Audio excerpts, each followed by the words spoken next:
मी सांगितलं विरोधक हे बघा एक लक्षात घ्या, सत्ताधारी विरोधक मला काय घेणं देणं नाही, कळलं का? जर तू कोण ज्या संपूर्ण जे कोण असतील सत्ताधारी असू दे विरोधक असेल यांच्या कुटुंबाबरोबर झाली असते तर काय केलं असतं? बोलले असते का? मग त्या ज्यांच्या कुटुंबाला ज्या परिस्थितीला सामोरं जायला लागतं प्रत्येक गोष्टीत मी स्वतःला त्यांच्या ठिकाणी समजून काय म्हणून मी बोलत असतो. गोळ्या घालून मारण्यापेक्षा ना ते फार सहज झालं. ह्या लोकांना आहे ना जनतेत सोडायला पाहिजे, जनतेने त्यांना तुडून मारलं पाहिजे. बदलापूर या ठिकाणी जी घटना घडली आहे त्यामध्ये जो आरोपी होता यातला एन्काउंटर काल करण्यात आला आहे, आपली काय प्रतिक्रिया?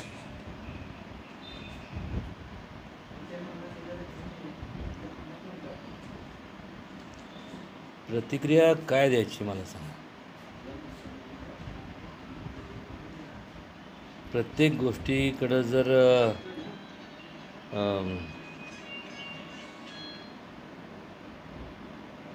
राजकारण म्हणून बघितलं जात असेल तर ह्याच्या एवढं दुर्दैव असूच शकत नाही.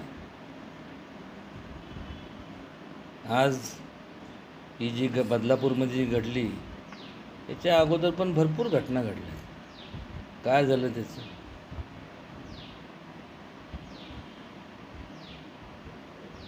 म्हणजे मला आश्चर्य वाटतं की लोकांना समजत कसं नाही की हेच जर आपल्या कुटुंबातल्या कोणाबरोबर घडलं असतं तर आपली म्हणजे त्या व्यक्तीची रिॲक्शन काय असते. तरी देखील वकीलपत्र अशा लोकांचं स्वीकारलं जातं. त्यातून ते कसे त्यांना निर्दोष करण्याचं हे सिद्ध केलं जातं. की मागंसुद्धा ज्या वेळेस माझी प्रतिक्रिया मी स्पष्ट केली की अलीकडं आता ह्याच्यामुळं आणि लोकांचा आता हळूहळू जो विश्वास आहे तो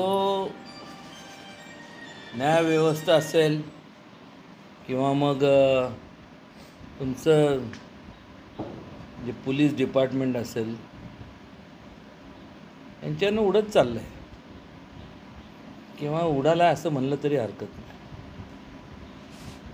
जर न्याय मिळत नसेल तर लोक तरी काय करणार? मला माहीत नाही. मी तर आता खऱ्या अर्थाने ते तुमचं टेलिव्हिजन किंवा बातम्यामधून सोडून दिले. काय करायचं मला सांगा. कुठं जायचं लोकांनी? कुठं मागायचं न्याय? कोणाकडं मागायचं?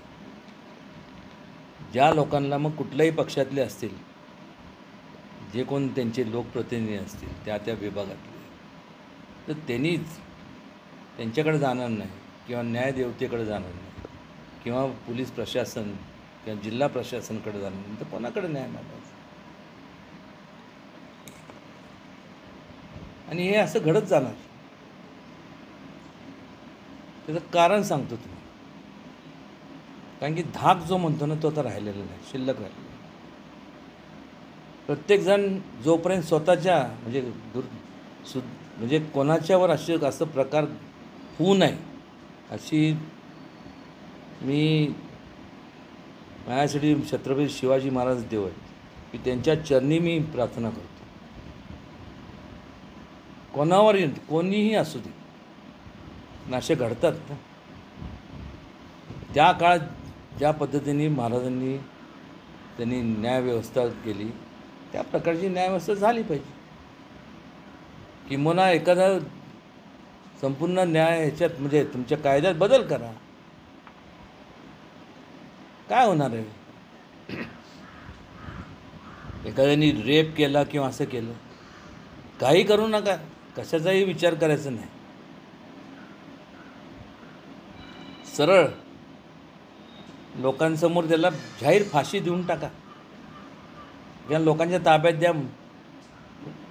कारण की ह्याच्याशिवाय तुम्हाला सांगतो ना, आज समाज हा स्वतःला असुरक्षित समजतो. आता काय तो कसब बिसब कोण तो मला सांगा ना. एवढ्या लोकांना, निष्पाप लोकांना मारलं त्यांनी, त्याच्यावरती करोडो रुपये खर्च झाले, ते दिले.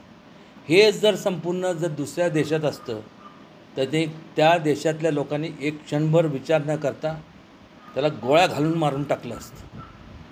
हा फरक आहे ना. मी कम्पेअर करत नाही. आपला देश काय म्हणजे शक्तिशाली नाही अशातला भाग नाही. पण आज ज्यांचे संपूर्ण एखाद्याने अन्याय केला, त्याची जर पोच जास्त असेल तर परस्पर मग सगळे संपूर्ण त्या परिस्थितीत त्यांचं ऐकलं जातं. आणि ज्यांच्यावरती अन्याय होतो त्यांचं काहीच ऐकलं जात नाही.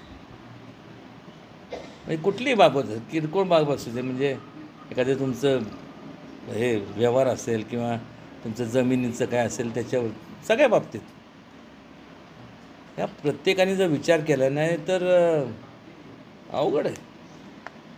लोक आमदार, खासदार, लोकप्रतिनिधीला याचा विश्वास उडाला तर कोणी विचार करणार नाही. आणि ती वेळ मला वाटते जर आता सुधारणा केली नाही तर ती वेळ याला काय फारसा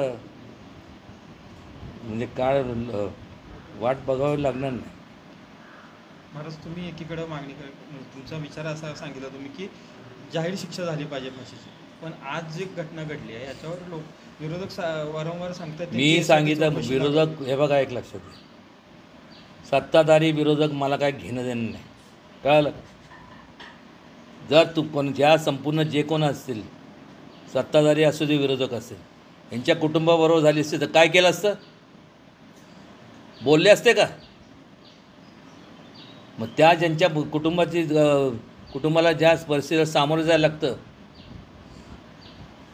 प्रत्येक गोष्टीत मी स्वतःला त्यांच्या ठिकाणी समजून काय म्हणून मी बोलत असतो. गोळ्या घालून मारण्यापेक्षा ना ते फार सहज झालं. ह्या लोकांना आहे ना जनतेत सोडायला पाहिजे. जनतेने त्यांचे पार त्यांना तुडून मारलं पाहिजे.